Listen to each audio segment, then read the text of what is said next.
Genesis chapter 1, verse 27. So God created man in his own image. In the image of God created he him. Male and female created he them. Genesis chapter 2, verse 7. And the Lord God formed man of the dust of the ground and breathed into his nostril the breath of life, and man became a living soul. The method we have been following in looking a little bit deeper at this man and this woman that God created is actually to look at 5 ways in which the creation of man actually differs from the creation of other animals. Obviously, there's a continuity. We need to understand that. But also there is a difference. We are in number 3 and number 4. And number 3 and 4, we are looking at the gender and the sexuality of man. Now, we spend most of the time at the moment looking at the gender. So the last time we were talking about the gender role, and we were establishing quite strongly that number 1, the gender, our gender, male and female, that God created only 2 genders. Okay, we established that God did not create 3 genders, He did not create 4 genders, He created 2 genders, male and female created He them. Genesis chapter 1, verse 27.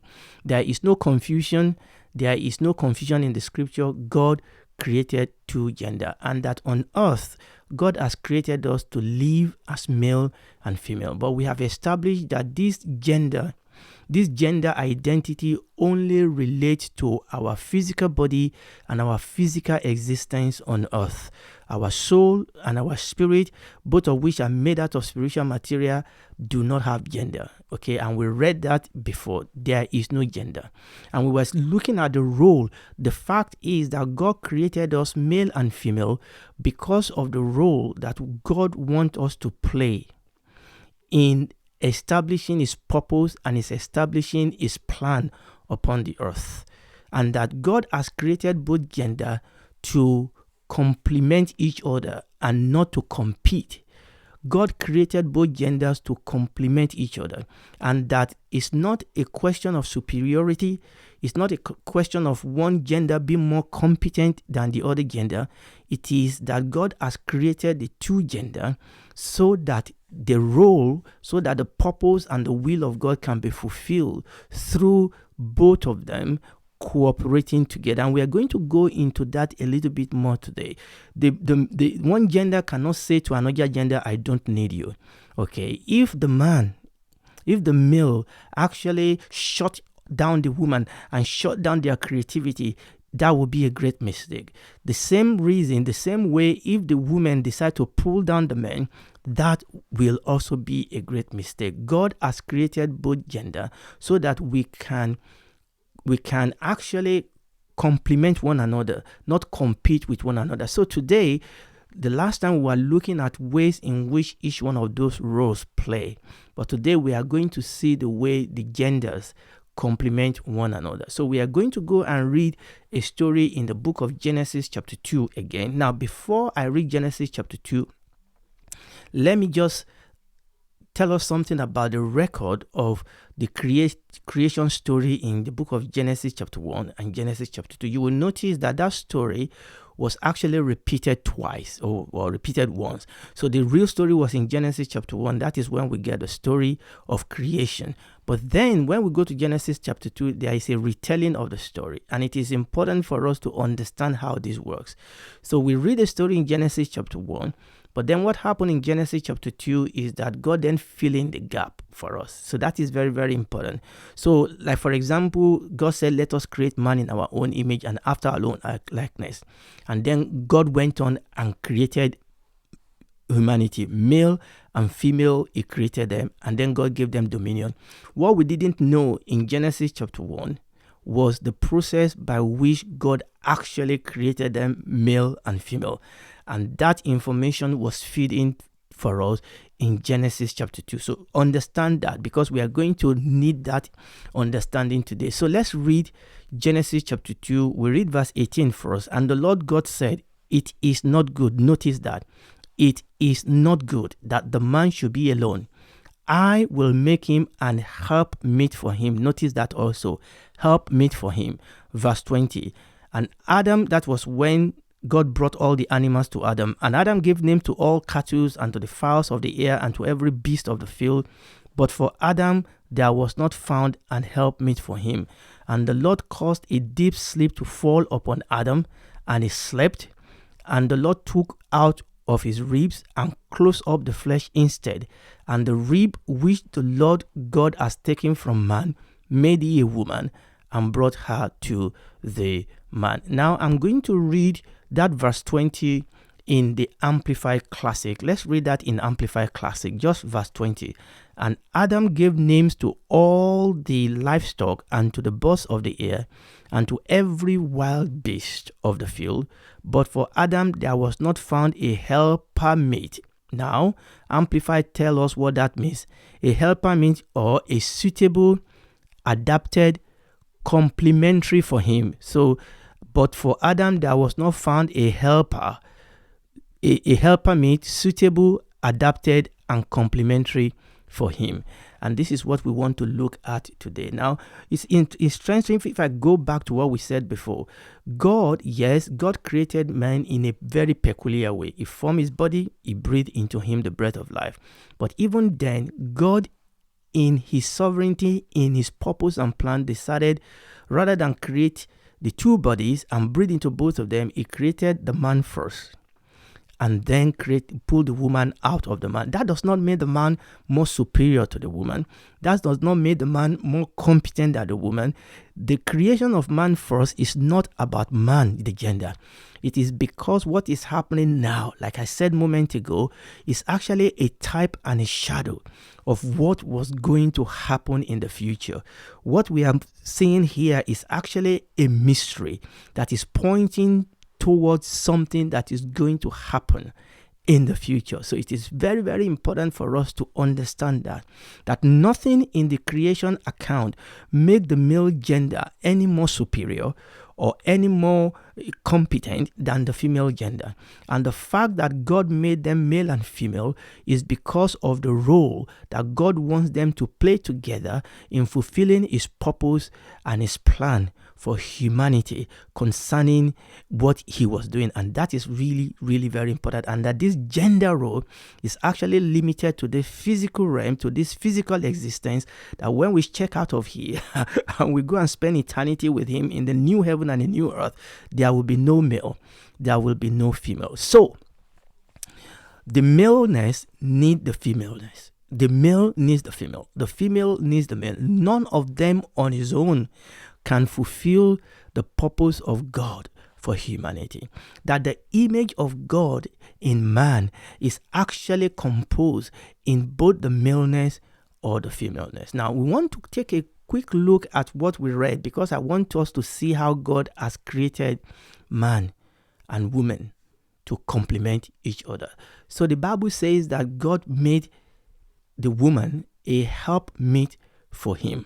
Now, the helpmeet here, what is happening here is not a situation where Adam said, you know what, I have all the skill, I can do everything myself, I can do all things myself, but you know what, I don't have all the time, so I'm going to get a paid hand to do some of it for me. So I'm going to get kind of like employ and house help. No, the woman was not an house help. Now, when we begin to break into some of this, what we'll begin to say, what is happening here rather is that God is saying that the man by himself is incomplete.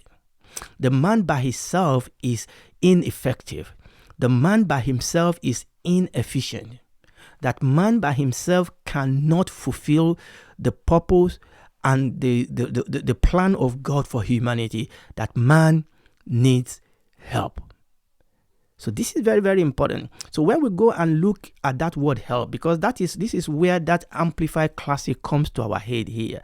Amplified Classic says that help means somebody that is suitable, adapted, and complementary for him. And that is what we read when we talk about the word help. Now, when you look at the root word of the Hebrew word that was translated help in English, the word actually means to surround. It means to protect. God said, I'm going to create somebody alongside this man to surround him, to protect him, because man was exposed. And that word actually means one like or as him to complement him. I will say that again. God said, I'm going to create somebody like him and to complement him. It kind of reminds me when the Lord Jesus told his disciple, I'm going to give you another comforter. That the another there is another of the same kind, not another of different kind. That the Holy Spirit is God, just like the Lord Jesus is God, just like God the Father is God, is another of the same kind. And it is the same sense here when God said, let me create a helpmate for him. It is a help one like or as him to complement him.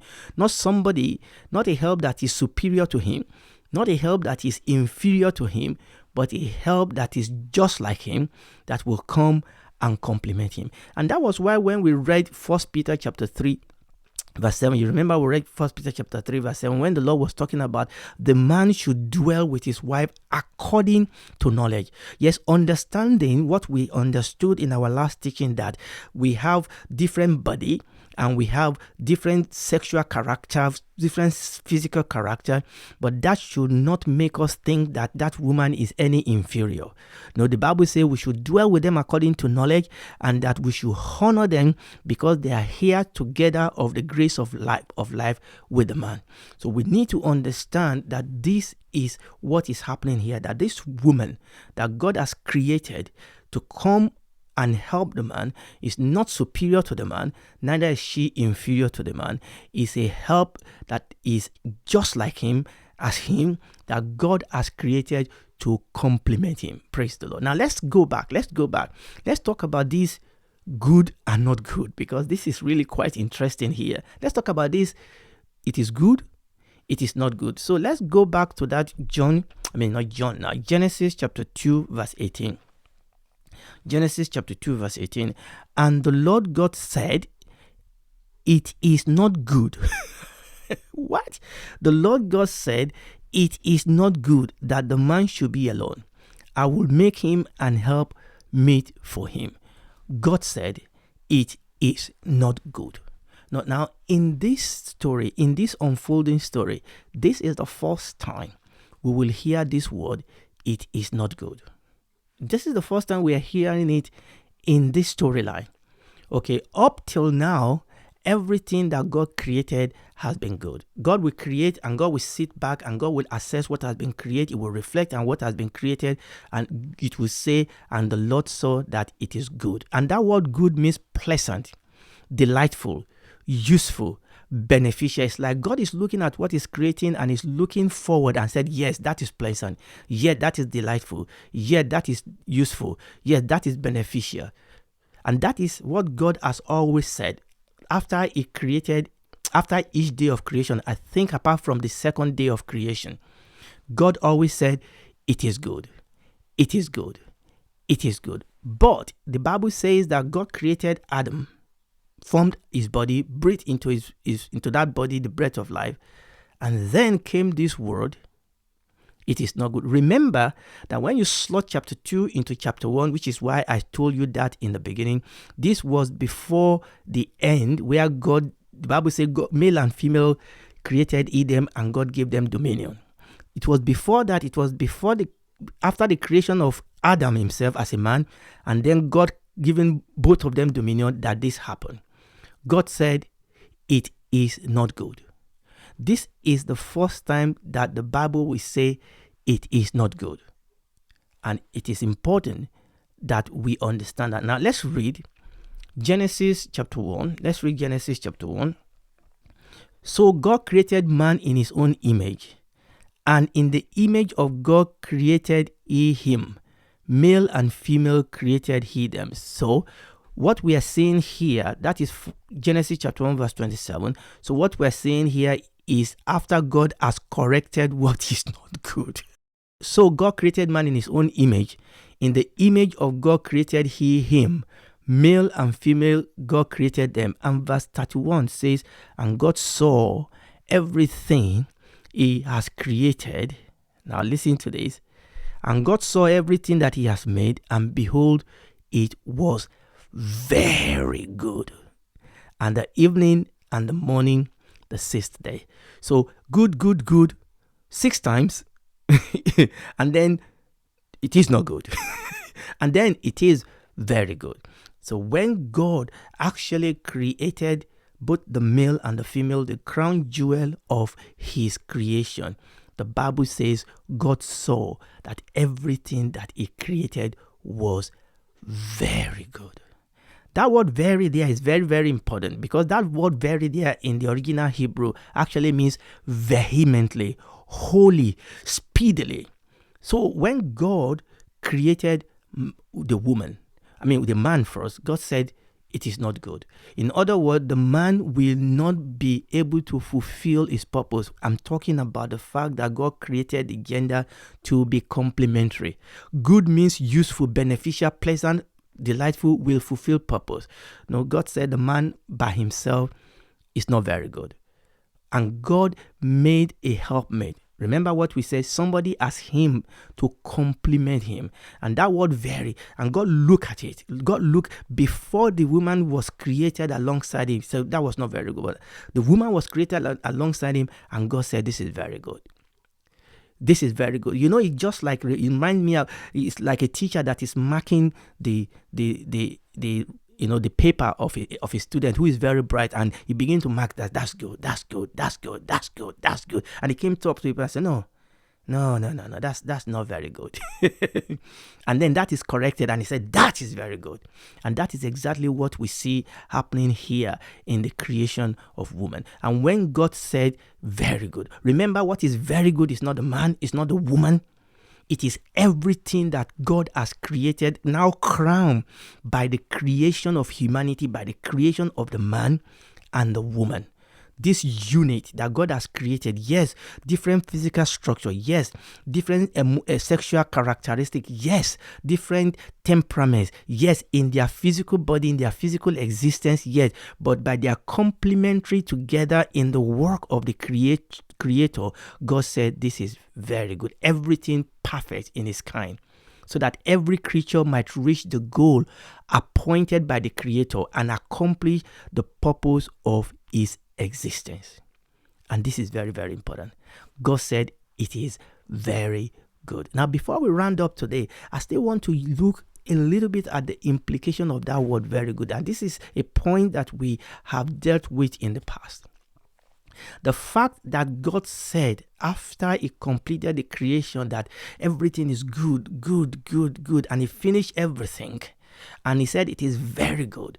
The application of that term, very good, to everything that God has made and God has created, actually exclude the existence of evil or wickedness at this point in creation. And this is very important. Remember, we did mention about this when we were looking into Genesis chapter 1 verse 1. The fact that God looked at everything he created and said, this is vehemently, this is speedily, this is perfectly good, exclude the existence of evil at this point in creation. It excludes the existence of a pre-Adamic creation that the devil was ruling over, the devil messed up. It excluded that.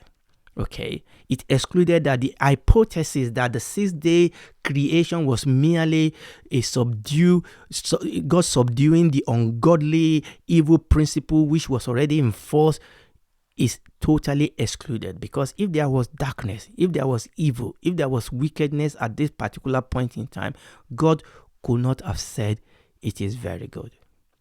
So at this point, the devil has not fallen. At this point, the devil, wickedness and evil has not been part of creation. Now, the Bible didn't tell us the distance or the duration between the creation of man and the fall of man. Obviously, we are going forward now, but we know if you study your Bible to any length of time, you know that, all these good things that we are seeing, like every good story, all these marvelous, fantastic things we are seeing, actually was derailed somewhere down the line. But the Bible didn't tell us. The Bible did not tell us how long it took between the creation of man and the fall of man. We did know that God will come down in the cool of the day, that God will have communion, that God will have fellowship with man and woman, with humanity that he has created. We know that they were enjoying the fellowship and the communion of God, but we didn't know how long that lasts. And somewhere in between that, the devil fell.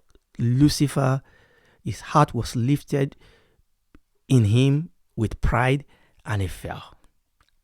Somewhere in between that. So what we are saying is that the fact at this point of creation, at this point of the story, there is no mention of evil.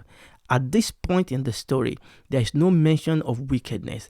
At this point in the story, there is no mention of the fall of Lucifer. Everything up to this point is good, meeting purpose, meeting the reason for what God has created it. And even the little bit that was not very good was when man was created, before the woman was created. And I remember what I said a moment ago, that there's a mystery in that is foreshadowing something that is going to happen in the future. It's not the creation of man first is not about the man. The creation of the man first is not about the superiority of man, the gender, the male gender over the female gender. No, it's not about Adam. It's not about the first Adam. It's about another Adam. The story has to be, the event has to unfold this way, because this event foreshadowed something else that is going to happen. And there's a mystery that is locked up here that I believe that the Lord is going to help us to unfold. So God created two genders.